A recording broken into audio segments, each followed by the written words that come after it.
film. And I would have to go and explain to Joe, we only have 5 characters in this film right now. Joe really loved the Rio, and I felt really great about that. And I needed that at that point in my career.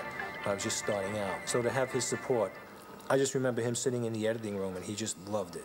He was like as happy as I could see him be. I hadn't seen Joe in some time.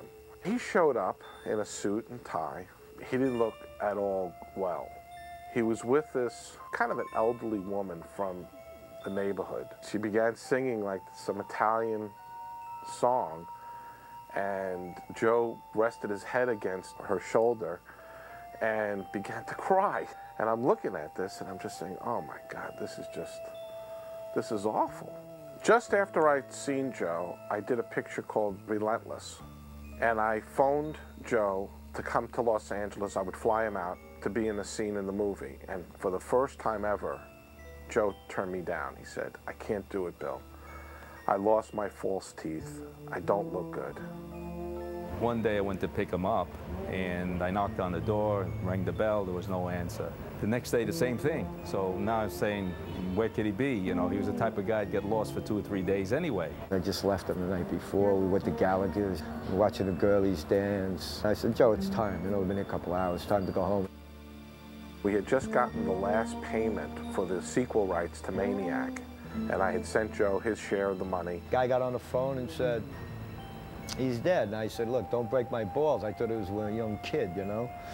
And I said, don't fool around with me, man.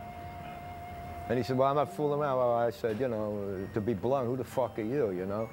And he said, my name is Police Officer O'Brien. I said, look, don't break my balls. And he said, hold on. He put Grace on, and Grace said, yeah, look, he's dead. I was at Sylvester Stallone's house. And he says, what happened? I said, Joe Spinell died. And he felt terrible. And then he opened up, I forgot what it was, a bottle of wine or something. We had a toast, and here's to Joe. So sad. They said he fell in the shower. Joe was a hemophiliac, you know, and they found him on the couch, wet, like he just come out of the shower. I mean, that's the story I got. I don't know the official version of it. And that day he bled to death. I think he died probably of somewhere near an excessive amount of stimulants and a broken heart. Well, I believe the cause of death was a heart attack. Yeah. That's all you get out of me on that one. if his sister Rose said it was a heart attack, it was a heart attack. There's a story that I'm sure Joe was laughing about in heaven. One of the things that Joe kept was the severed head from the end of Maniac. He kept it in his living room on top of his television. When Joe died, he died somehow by bleeding to death. And nobody really knows all the details, but he was drunk, high or whatever, and he cut himself, and he was in his living room, and he fell asleep and he bled to death. So there was a massive amount of blood all over his living room.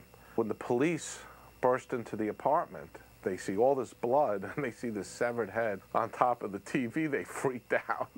I'm sure Joe found it funny because that was his kind of sense of humor. The important thing to remember is that he's made his mark in film history. He's got some wonderful stuff behind him as a character actor. I find it awkward to know that I'm here talking to you about him and he's not here. It's a difficult thing. The one thing that everybody said at the funeral was that Joe was a million laughs and that we'll never laugh again as we did when Joe was with us. Everybody who knew him really loved him, even if at times they couldn't stand him. Nobody ever hated him. He was a good person. It's a shame that he's not with us because he had so much talent. He had an enormous amount of talent. He would have been great in so many roles that I see today lesser actors playing. When your mother likes somebody, you know, the guy's got to measure up. My mother loved this guy, and he treated everybody's mother with the same respect he treated his own. He was really a very unique character. This business lost a real terrific actor, and this world lost a real terrific human being. He was my pal. And I loved him. And what can I say? So, don't make me cry. Come on, man. Stop this shit. There's a place for us, a time and place for us.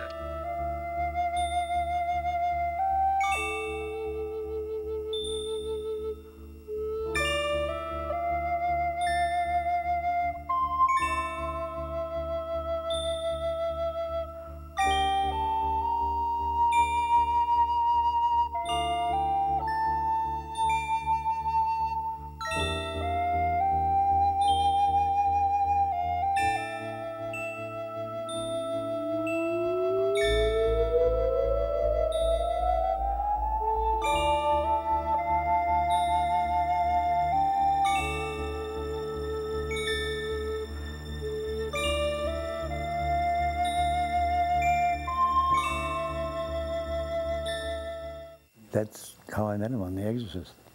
He shadowed me to make sure I was not doing naughty things.